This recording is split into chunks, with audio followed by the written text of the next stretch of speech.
What if I told you the most important move of the Indiana Fever's offseason didn't come from a front office, didn't come from an agent, and didn't come from a press conference? It came from three casual words on social media.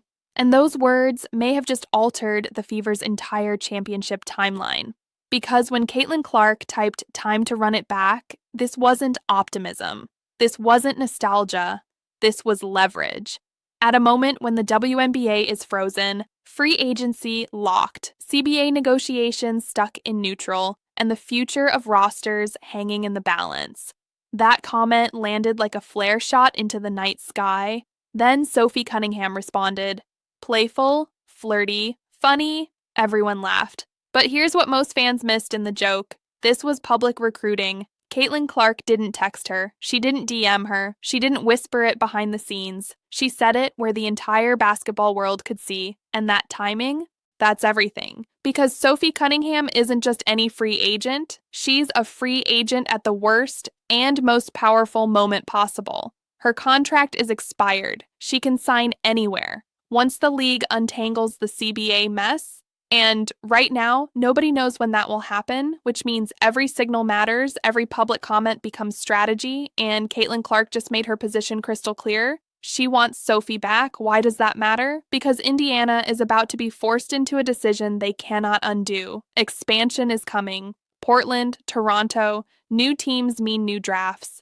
And expansion drafts don't care about vibes. They care about numbers. Each team can only protect a handful of players. Indiana's core, already spoken for. Caitlin Clark, Aaliyah Boston, Lexi Hull, Aaliyah Smith, locked, non-negotiable. That leaves maybe 1-2 spots. And suddenly, Sophie Cunningham isn't just a role player anymore. She's a question mark that could define the entire roster.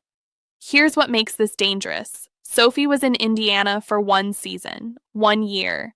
And in that year, she became one of the most searched female athletes in the country. Not just the league, the country. That's not basketball value, that's gravity. And when you go back and watch the tape, really watch it, you'll notice something else. When Caitlin Clark got knocked down, when defenders crossed the line, when cheap shots came flying, there was always one player stepping in. Sophie Cunningham. That doesn't show up in stats, but stars remember it, and Caitlin Clark just told the world she hasn't forgotten. But here's the problem. Indiana doesn't get to choose everything they want. They have to choose what they're willing to lose. And the next part of this story is where it gets uncomfortable.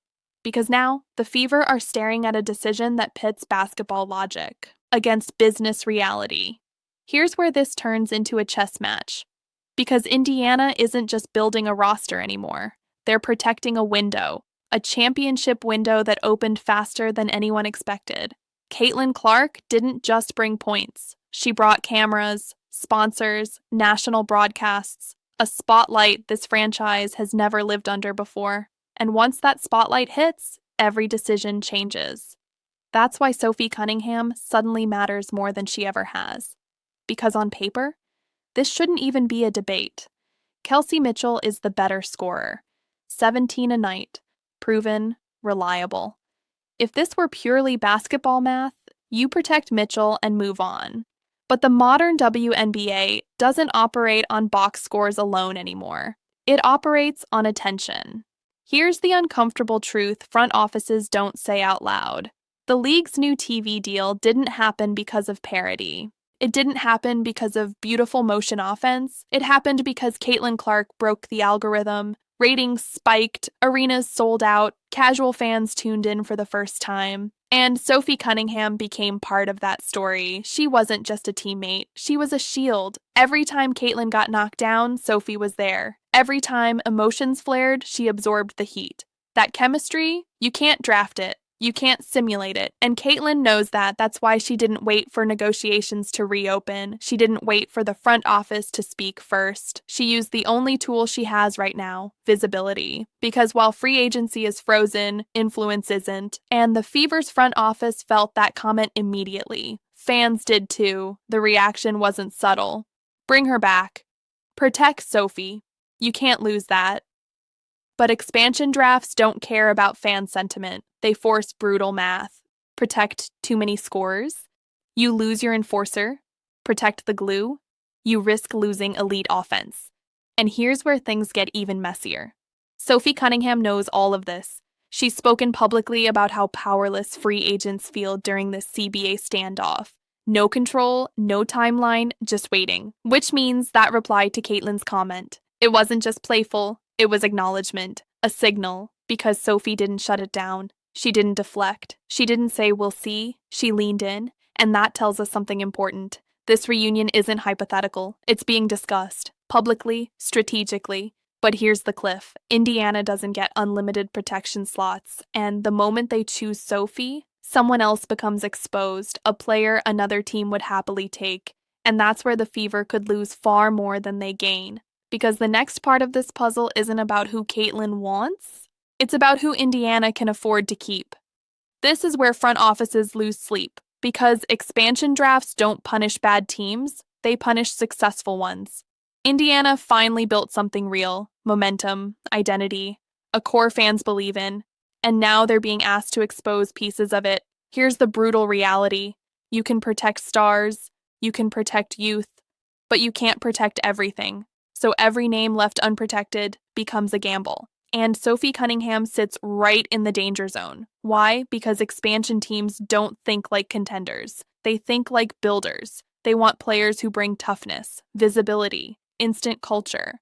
And Sophie checks every box. She's physical, she's fearless, she's already proven she can thrive next to the most watched player in women's basketball. If Indiana leaves her exposed, Portland or Toronto won't hesitate. And Caitlin Clark knows that. That's why this wasn't just a cute Instagram moment, it was preemptive, because if you wait until protection lists are due, it's already too late.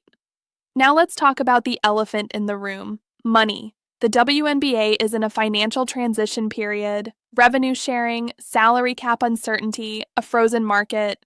Teams don't even know what contracts will look like next year, which makes long-term planning almost impossible.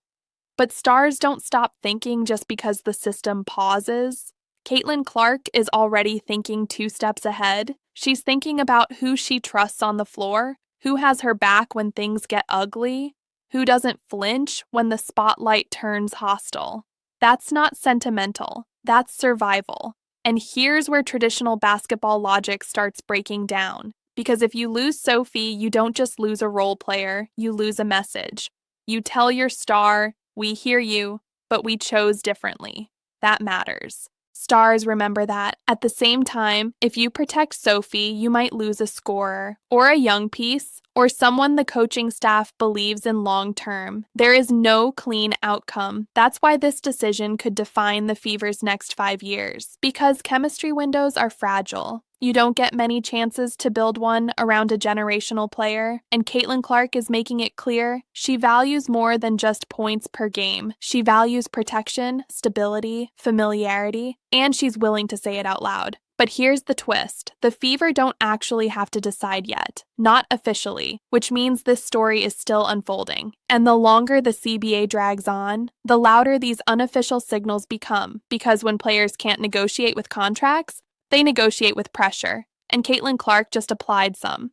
The question is, how will Indiana respond? Because part 4 is where this becomes less about players and more about power. Here's the part most fans don't want to admit. This isn't just Caitlin Clark asking for a teammate. This is Caitlin Clark testing her influence. And that's a completely different level of power. Every league reaches a moment where its biggest star realizes something critical. The organization needs them more than they need the organization. The WNBA is there right now. Ticket sales, broadcast deals, national relevance, all of it accelerated because one player changed the gravity of the league. And when that player speaks publicly, front offices listen, even if they pretend not to. That's why this situation is delicate, because Indiana isn't just balancing roster construction. They're balancing relationship management. You don't want to set a precedent where players dictate decisions, but you also don't want to alienate the engine driving your relevance. That's the tightrope. And Caitlin didn't make demands. She didn't issue ultimatums. She did something smarter.